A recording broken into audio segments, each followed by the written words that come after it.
referred to. Samuel Nate George is MP for Ningo Prampa. Honorable, you're welcome to Eyewitness News. Thank you very much, Umara. So, good evening to you. Good evening to you. You and 7 others went to Parliament in your private capacity as MPs, and I think you even have one person from the MPP side. But the former president now is speaking on this matter. Does it mean it's the official position of the NDC that LGBTQ be criminalized in the form that you are seeking for a law to be created? Is that an NDC position now?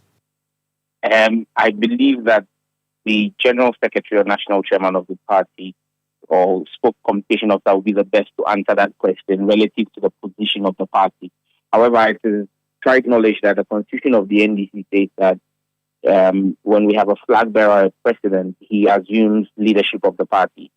And so President Mahama speaking today in Koforidua in a meeting with clergymen stated that that was his personal opinion, that was his personal position.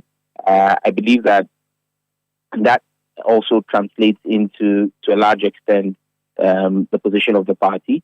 If I look at the behavior of the party in Parliament and the direction that the minority caucus, the NDC group in Parliament, has gotten from the leadership of the party and in the past, even before we had our flag bearership election, and the leadership both from the time of Honorable Haruna Idrisu to Dr. Keselatu Forsen, I believe it to be safe to assume that that is the position of the NDC in on this matter.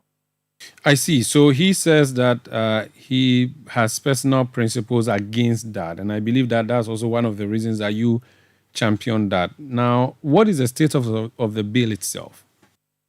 Well, the bill is going through consideration, which is literally the last stage before the third reading, where amendments to the bill, either by committee or sponsors or in conjunction between sponsors and the committee, those are considered.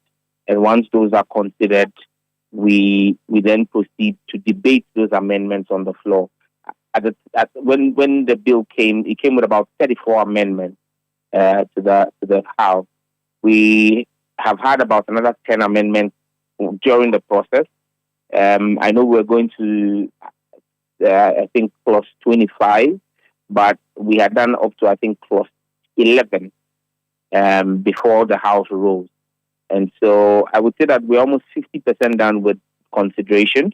Hopefully another 2 weeks of parliamentary work when we resume, and we should be done with consideration. The third stage of reading is just a procedural thing. It's read and then it means the bill is passed. So the real work is where we are now. Hopefully within another 2 weeks it should be done. Now what that means is that when you come back, you are certain that it can go through? Pretty much. In fact, in the first session of the meeting we're about to start, of this fourth meeting of the 8th Parliament, we believe that in the first session, which is going to run from the 7th of January, 7th of February or 6th of February, I think, till sometime end of March or early April, I believe that we should be able to pass the bill before Easter.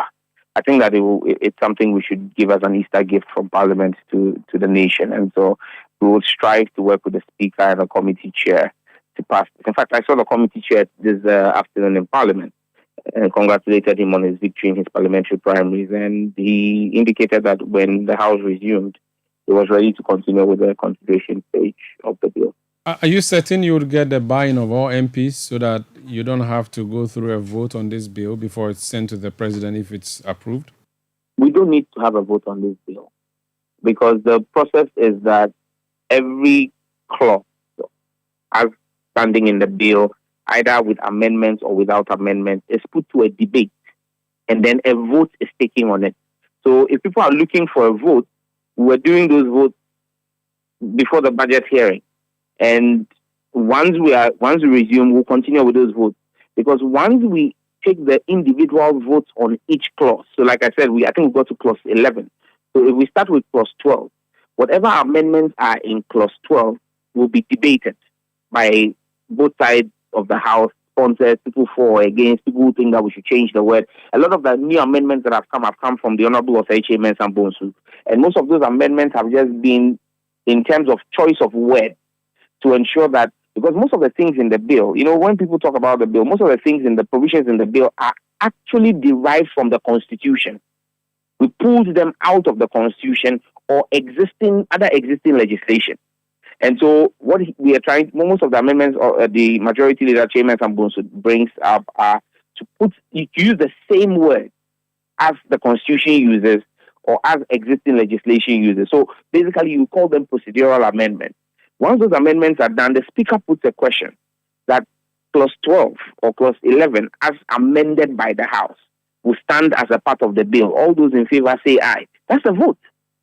Once we say aye, and there's the noes, and he says the ayes have it, it means that part of the bill. So as we speak now, Clause 1 to 11 is done. The votes have been taken. When we do Clause 12 to 25, that's it.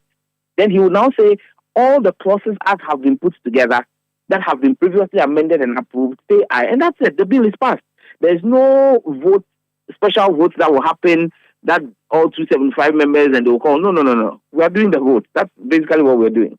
I see. All right. Thank you so much. Now, before you leave, today is 31st January 2024. Exactly 5 years ago, right about now, or maybe an hour prior to now, you would have been receiving a hefty slap in Ayawaso West Wuogon.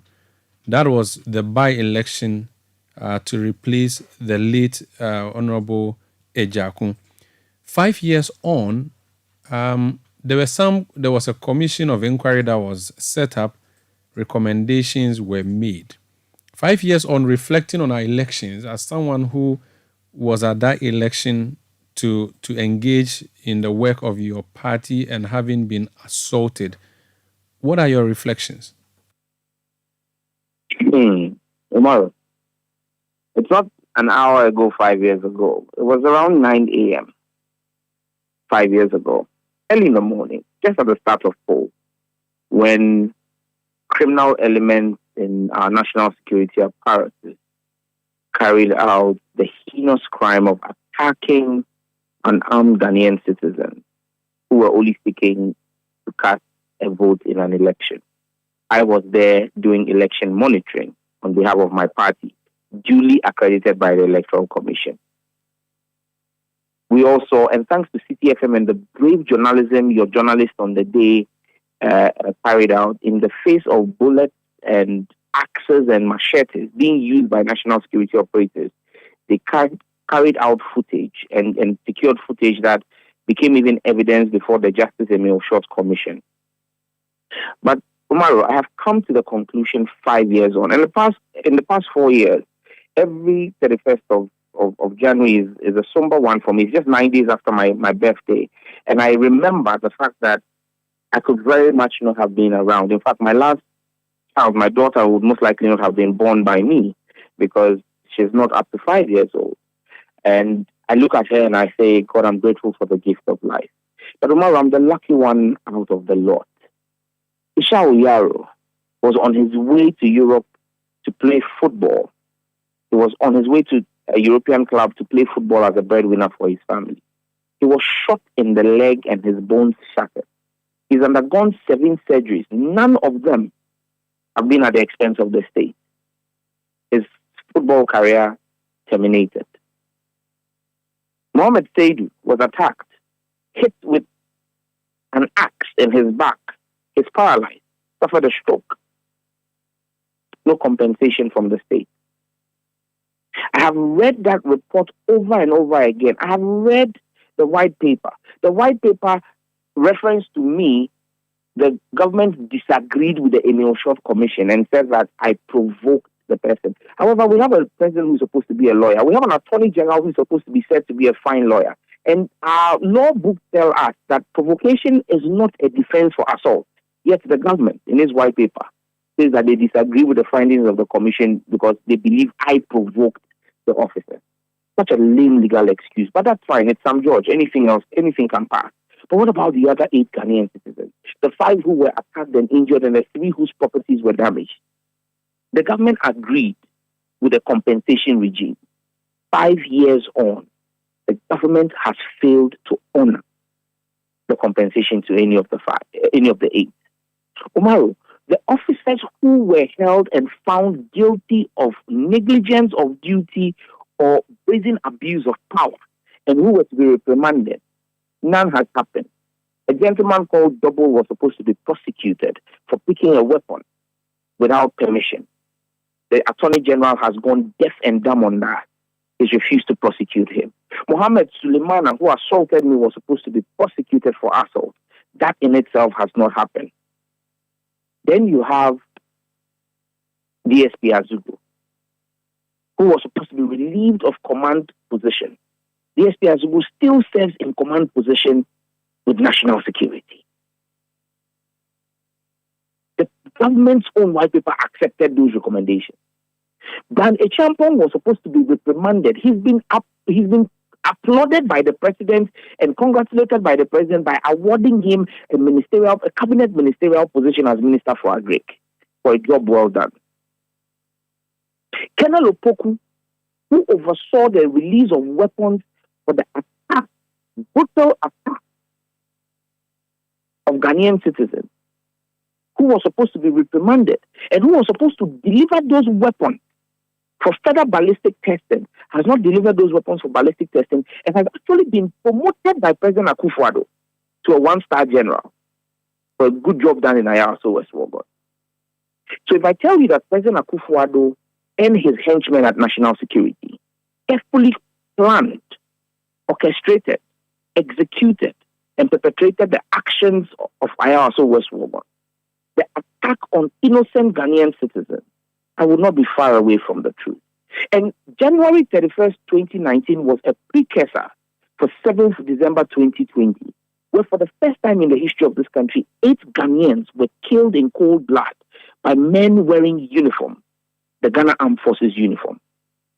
Till today, 3 years and counting, 3 years and almost 2 months since they were killed, to elect President Akufo-Addo, has not had the decency and the milk of human compassion to even make statements about the death of those 8 Ghanaian citizens. Because it all comes back. And in the lead up to the 2016 election, the media took me on when I said that President Akufo-Addo is the single largest beneficiary of political violence. No president in the history of Ghana has ever had human blood spilled. Ghanaians died because of his election, except President Akufo-Addo. And like I said this morning to your reporter, the pain and trauma I have felt and the families of the 8 and everyone who's been affected will not depart from the household of President Akufo-Addo and everybody involved. Their children and their great-grandchildren will feel the pain that we have felt. They will feel the emotional trauma that we have felt. They will feel the neglect that we have felt. It will run in their generation because you don't do that to people and walk through your marrow. You are cursing now. I am not. I'm speaking from my heart because it is clear to me that my children could have been fatherless. My 2 sons could have not had a father because some evil, wicked people sat down and planned to wreak mayhem. And God will never forgive them. So long as they do not do what is right by man, God will never forgive, except there is no God. And like the Bible says, the sins of the fathers will be visited onto their children up to the 7th and 10th generation. Where are you going to seek justice for now that you say justice has not been served you? Well, in 2020, when the NDC manifesto was being drafted, I made a presentation to the manifesto committee. And in that People's Manifesto, it was captured there under our justice and law section of the manifesto that the next NDC government under John Dramani Mahama would have sought justice in terms of prosecution and compensation for persons affected by the Justice Emil Short Commission report. Unfortunately, President Mahama did not win the 2020 election. The same petition and prayer is going to be made to the manifesto committee that is working. We include him in our 2024 manifesto. And God help us, we win power 2025. I will be on the neck of His Excellency the President and whoever will be Attorney General to ensure enforcement of the Justice Emil Short Commission report, to seek justice from those who have offended and breached the laws of our land, and compensation for those for whom it is due. The 5 who were physically assaulted, and the 3 whose business or property was damaged. Thank you so much for speaking to us. I'm grateful, Umaro. That's Samuel Nate George. He is NDC MP for Ningo Pram.